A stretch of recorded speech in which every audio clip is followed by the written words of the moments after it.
Mapagpalang araw mga kataba. Yan. Flex ko lang yung mga unexpected nating blessing. Tulad nito.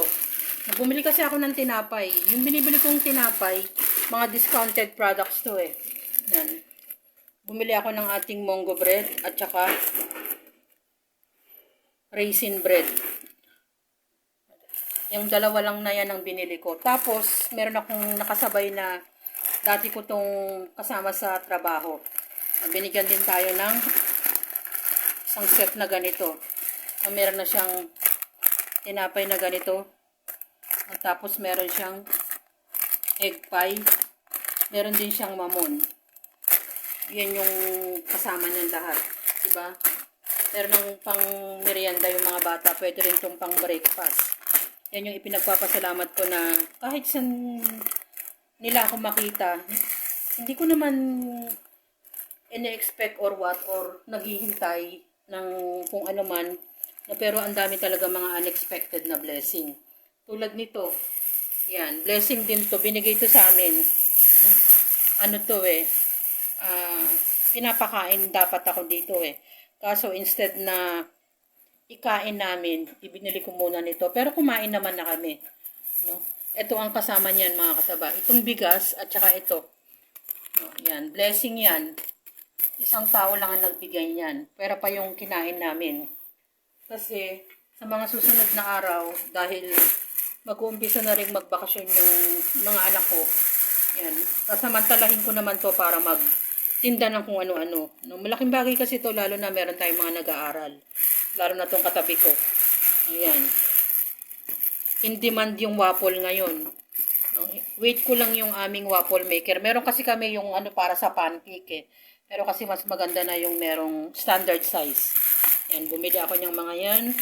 At kahit na magkano lang ang kitain mo dito, malaking bagay na yan para sa pamilya. Malaking tulong yan. Maipon-ipon yan habang nasa bakasyon sila.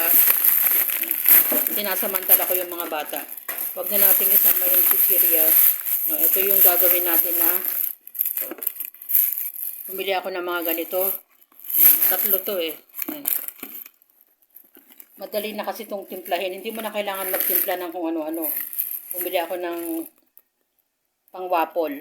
Pwede rin kasi itong pang pancake eh. Meron naman din itong cooking direction. Madaling-madali lang yung gawin. Tapos sinama ko na rin yung mga konting pagkain ng mga bata. Konting chichirya lang naman to kasi madalas silang hindi masyado nag-chichirya. Yan yung mga pinamimili natin. Huwag na natin isama yan, mga yan. Kasama rin ito dito, itong ating margarine. At mga konting pangangailangan sa bahay. Bumili ako nito, kasama na rin itong mga chichirya na to.